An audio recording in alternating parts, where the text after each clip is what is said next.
주 향한 교회가 이제 개척된 지 이제 곧 뭐 몇 달 안 됐어요. 그렇죠? 10월에 개척이 됐다고 합니다.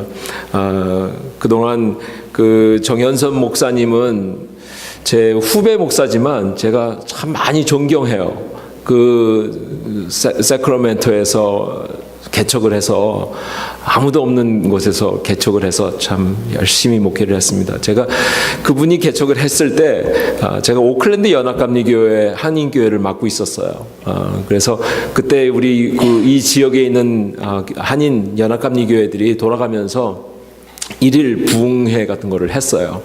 다들 교인들이 가서 또 음식도 차려가지고 가서 그분들을 그쪽에 계신 분들을 초청해서 예배드리고 또 식사도 나누고 하는 그러한 시간들을 가졌는데 그 첫 주일을 제가 맡게 됐었습니다. 그래서 그 교회의 성공은 저희에게 달린 게 아닌가 저는 그렇게 생각이 됩니다. 그래서 제가 여기 와서 말씀드리고 나면 이 교회가 더 부흥할 거라고 믿습니다. 아멘. 예, 아멘. 하나님께서 하시는 것이 제가 하는 게 아니죠. 이 사랑의 교회와 주향한 교회가 이제 한 교회로 섬기는 공동 사역을 하게 된 것 참 하나님께 감사드립니다. 왜냐하면 다른 사람들이 할 수 없는 일이에요. 그게 다 내가 하려고 그러지 같이 하려고 하는 그런 정신이 별로 많지가 않습니다. 그 한국 분들이 좀 그런 게 더 많아요. 같이 하면 더 좋은데 항상 내가 해야 되고 내 이름이 드러나야 되고 이런 것들을 보면서 좀 마음이 아픈 좀 섭섭한 게 있었는데 이렇게 교단도 다르고 목사님도 계시고 또 여러 교인들이 계시지만 함께 우리가 하고자 하는 게 목적이 같잖아요. 그러니까 함께 힘을 합쳐서 섬겨보자. 이런 공동사역 참 좋습니다. 참 그래서 하나님께 영광을 먼저 또 돌립니다. 우리가 주님의 몸된 교회를 이룬다는 것은 분명히 주님의 부르심에 의해서 이루어지는 겁니다. 그렇죠? 주님의 부르심이 없으면 절대로 이루어질 수 없는 것이라는 걸 저는 확신합니다. 그리고 우리를 향한 주님의 부르심은 한 번만 있는 것이 아니라 계속 있는 거예요. 계속 있는 겁니다.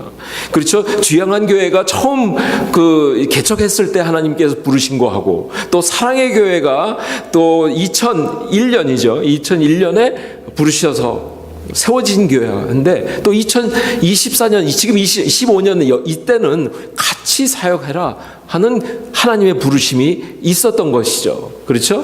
그래서 하나님의 부르심은 항상 한 번 있는 게 아니라 계속 있는 거고 상황과 시간에 따라서 바뀌어질 수도 있습니다.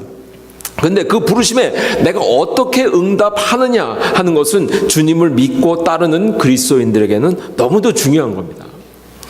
오늘 하나님은 우리를 어떻게 또 무엇을 위해 부르실까 하는 것을 생각해보고 귀 기울여야 하는 것입니다. 본문에 보면 하나님의 부르심을 받은 두 부류의 사람들이 있습니다. 그걸 볼 수 있어요. 먼저 구약 요나서의 말씀을 보면 하나님께서 선지자 요나를 부르시는 말씀을 우리가 보게 됩니다. 그렇죠? 열왕기 하 14장 25절에 보면 요나 선지자가 여로보암 왕 때 활동했다는 것을 알게 돼요.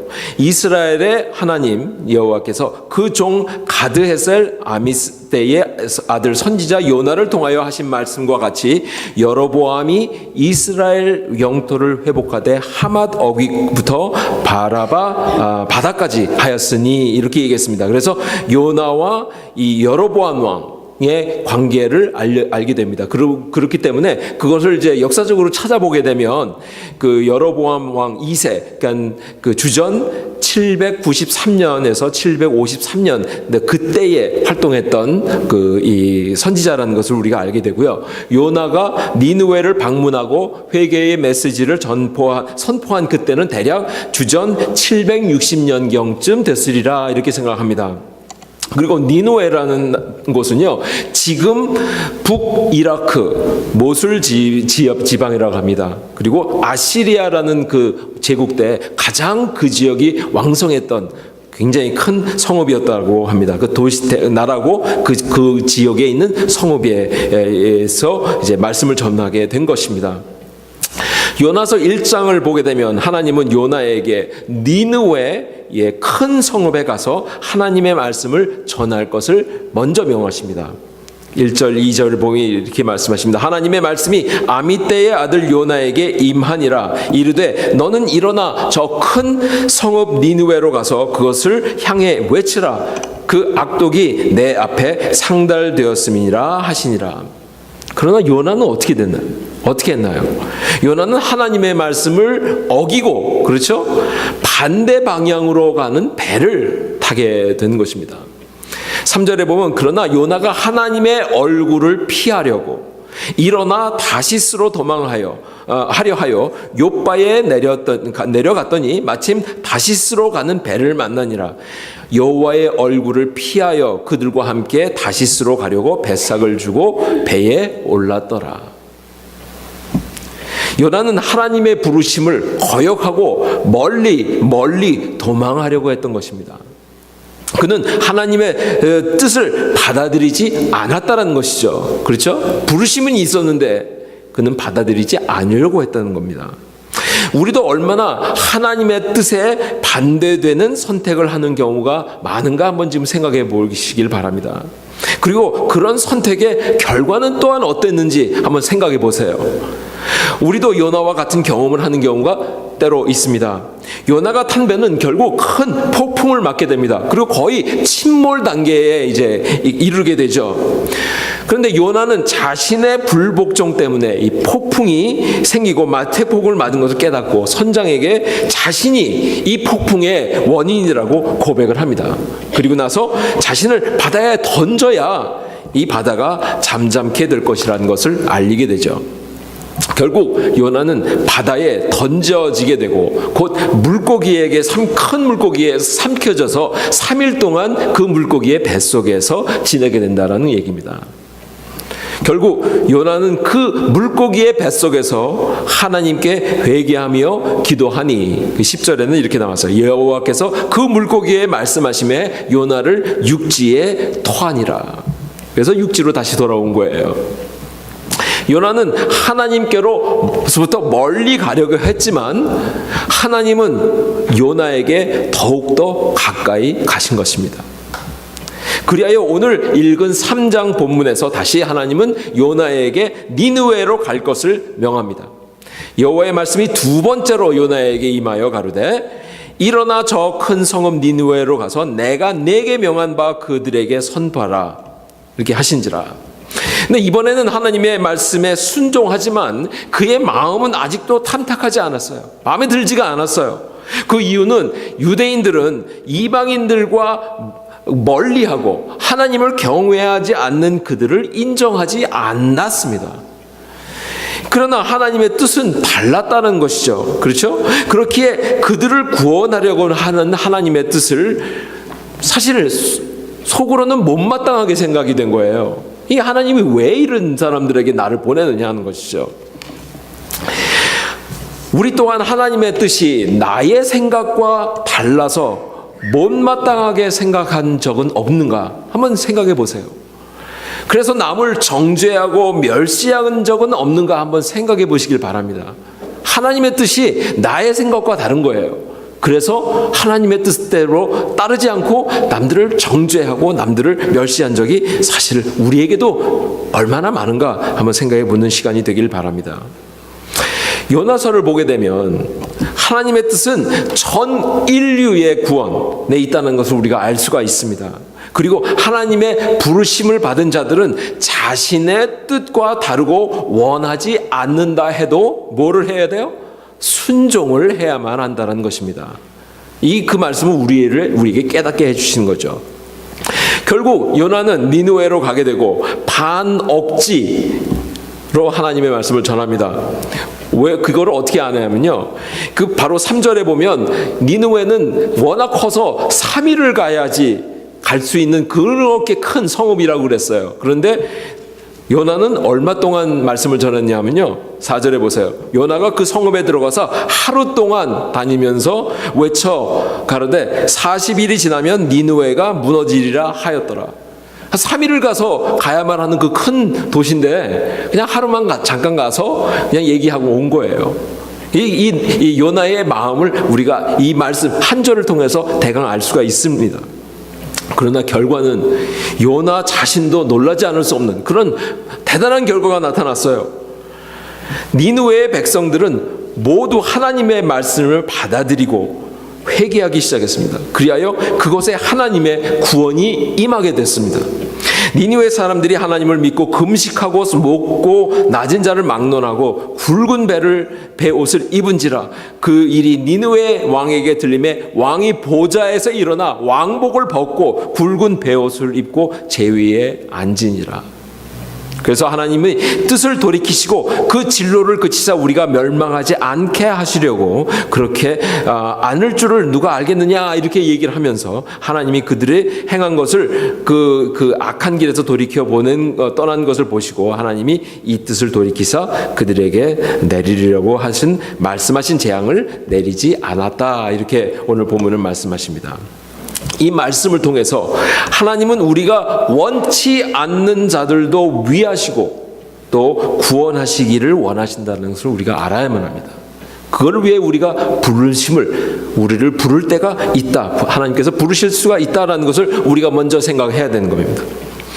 자, 그리고 이제 두 번째 있는 마가복음의 말씀에서는 예수님이 첫 네 제자를 부르시는 말씀이 나오게 됩니다.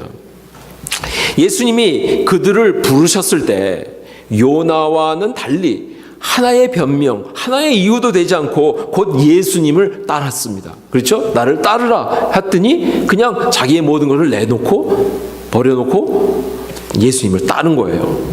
그러나 이들이 자신의 모든 것을 버리고 주님을 따랐다라는 것이 과연 무엇을 의미하는지 이것은 본문에서는 사실 자세히 얘기하고 있지는 않습니다. 그렇죠?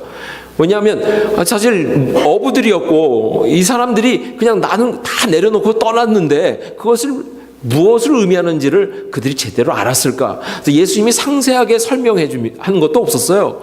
너희들이 나를 따르면 이러이러한 일들이 있을 것이다. 이런 것도 없었습니다. 그런데 성경을 계속 읽어가다 보면 그들의 삶에 제자의 의미가 무엇인지를 알 수가 있어요. 성경을 통해서 알게 되는 제자들의 삶은 절대로 화려한 것이 아니었어요. 그렇죠? 화려한 잡이 아니었습니다. 그들은 사실은 오히려 너무도 위험한 그러한 결정을 내린 거예요. 예수님을 따른다는 것이 얼마나 위험한 것이냐는 것을 우리가 사실 성경을 보다 보면 알 수가 있습니다. 그래서 마가복음에서 예수님이 이렇게 말씀하셨어요. 누구든지 자기 목숨을 구원하고자 하면 잃을 것이요 누구든지 나와 복음을 위하여 자기의 목숨을 잃으면 구원하리라. 이게 예수님께서 하신 말씀이에요. 결국 그 4명의 제자들 중에서 3명은 믿음 때문에 순교를 당하게 됐습니다. 오늘 본문 마가복음에서 우리에게 주시는 두 가지 중요한 말씀, 예수님이 하신 말씀 중에서 중요한 포인트가 있어요. 첫 번째 포인트는 뭐냐면 회개입니다. 많은 사람들은 회개는 그냥 자신의 잘못에 대해서 뉘우치는 거라고 생각을 하는데 사실 회개는 삶의 변화를 의미합니다. Changing direction이에요. 내가 가는 방향에서 다른 방향으로 가는 거예요. 그리고 priority, 삶의 우선순위를 바꾸는 것을 얘기하는 것이 그게 회개입니다. 그렇지 않고 그냥 내가 잘못한 것을 내가 잘못했으니까 다음부터 그러지 말아야지 그냥 잘못했네. 이것은 완전한 회개가 될 수가 없다는 것입니다. 그래서 회개는 새로운 삶의 시작을 의미한다. 이렇게 우리에게 전해주고 계십니다. 그리고 두 번째 중요한 말씀은 믿음입니다. 믿음이란 내가 어떤 교단에 속해 있느냐 이런 정도가 믿음이 아니에요. 장로 교단에 있기 때문에 이런 게 아닙니다. 믿음은 하나님의 손에 완전히 맡겨진 삶을 산다는 것이 의미해요. 이러한 믿음만이 우리의 삶을 또한 바꿔줄 수 있습니다.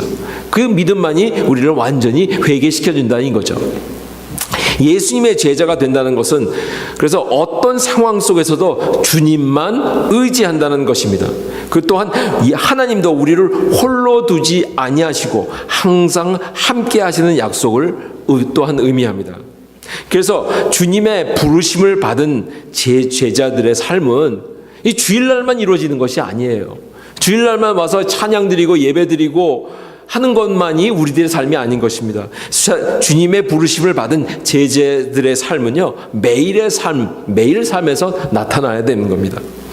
물론 주님의 부르심에 응답한다고 해서 어떤 시련을 받지 않는, 어떤 세상의 시련에서 제외되는 그런 것은 아니에요. 하나님에게 맡겨진 삶을 살기에 우리의 삶 자체는 오히려 시련이 더 있을 수도 있습니다. 그렇지만 더 크신 하나님의 그 선하신 뜻에 동참하게 된다는 것이죠. 그리고 주님의 부르심에 응답하는 것은요, 완전한 변화와 영원한 축복에 동참하는 것입니다. 그래서 주님의 죽음과 부활은 곧 우리에게는 믿음의 중심입니다. 이것은 우리도 죽을 수밖에 없는 이 세상적인 삶에서 영원의 삶으로 완전히 변화되는 축복을 의미하는 것이 바로 주님의 죽음과 부활입니다. 그렇기 때문에 복음에는 능력이 있는 거예요. 복음이 가는 곳마다 변화와 도전이 생기고요, 세상에서 줄 수 없는 새로운 삶의 변화를 얻게 되는 겁니다. 아멘? 그렇습니다. 오늘 이 시대에도 주님의 제자로 산다는 것은 사실 쉽지 않습니다. 그렇죠? 우리가 복음을 들고 세상에 나갈 때 아주 많은 부담과 어려움을 경험하게 될 겁니다. 그러나 우리가 과연 요나의 선택을 할 것이냐, 아니면 내 제자의 선택을 할 것이냐 하는 것을 우리가 마음에 한번 다짐해 봐야 되는 것입니다. 특별히 이 사랑의 교회, 또 주 향한 교회 여러분들, 다른 교회의 교인들보다 더 큰 부담과 염려가 있을 거라고 생각을 해요. 교회를 개척하고 또 새로운 공동사역에 도전한다는 것은 사실 너무나도 힘든 길입니다. 그러나 주님은 여러분을 이곳에 부르셨다는 거예요. 그리고 내가 너와 함께 하리라고 약속하셨다는 것을 믿으셔야 합니다. 이 길을 그리고 먼저 가시면서 인도하시는 분이 또한 예수님이십니다. 여러분이 아니에요. 과연 요나와 같이 내 생각을 먼저 앞서서 목회를 할 것이냐, 아니면 내 제자들과 같이 주님만 완전히 믿고 성령의 이끄심에 따라 갈 거냐 하는 것을 여러분들이 오늘 선택해야 되는 겁니다. 결과는 여러분의 선택에 따라 다르게 되어 있어요. 제자들의 믿음의 길을 따르시는 여러분이 되시기를 축원합니다. 길이 험하기 때문에 약속하신 축복은 더욱 크고 보람될 것이라는 것을 저는 믿습니다. 정연선 목사님, 저는 오랫동안 사귀었기 때문에 제가 잘 압니다. 너무나도 훌륭한 목사님이시고요, 너무나도 사람들에게 참 사랑이 풍부하신 분이에요. 오늘 강정욱 목사님은 저 오늘 처음 뵀지만 잠시 뒤에서 말씀을 나누면서 보니까 보통 다른 분들과 좀 다른 분이 있어요. 이게 이 목회에 대한 비전이나 또 이 젊은이들에 대한 향한 그런 마음이 굉장히 참 아름다우신 분이라고 저는 그렇게 믿었습니다. 이 두 목사님과 함께 오직 주님만 믿고 그의 부르심에 아멘으로 응답하고 따를 때 상상할 수 없는 크신 축복이 이 두 교회를 통하여 이루어질 줄 믿습니다. 아멘. 네. 욥기 8장에 보면 내 시작은 미약했지만 내 나중은 심히 창대하리라 하는 축복이 이 교회에 이루기를 간절히 축원합니다. 또한 마태복음 25장에 보면 작은 일에 충성했던 종에게 너는 작은 일에 충성했으니 더 큰 일을 맡기리라 하는 축복을 준 그 종의 축복이 여러분에게도 또 임하시기를 또한 축원합니다. 사랑의 교회, 주 향한 교회 성도 여러분들에게 이 모든 하나님의 축복이 함께 하셔서 그냥 아멘으로 응답하시고 따르기만 하면 하나님께서 모든 길을 인도해 주시고, 그 다음에 하나님께서 더 큰, 세상에서 줄 수 없는 더 큰 아름다운 축복을 부어주실 줄을 믿고 축원합니다. 기도하겠습니다. 하나님, 사랑의 교회, 주 향한 교회, 세상에서는 알 수 없는 그러한 결정을 내리고